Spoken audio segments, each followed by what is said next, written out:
คนมาเต็มที่อย่างนี้เนาะไม่ได้ครับทุกคนไม่ได้ก็ไม่ได้หัวไม่ได้แล้วร้องไห้เลยเราต้องระวังได้ทุกท่านแล้วทุกเลยโอ้นกเก็บอย่างดีเลยของอาจารย์มหาสุเทพนกเก็บอย่างดีไม่รู้หมดนะไม่มีก็หมดกันเนาะไม่มีหมด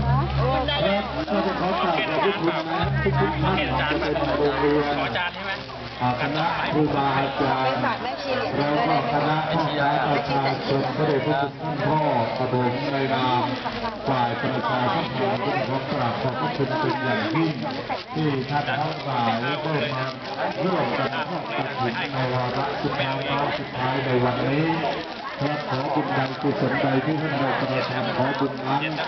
จงดลบันดาลให้ท่านและครอบครัวมีแต่ความสุขเกษมสำราญ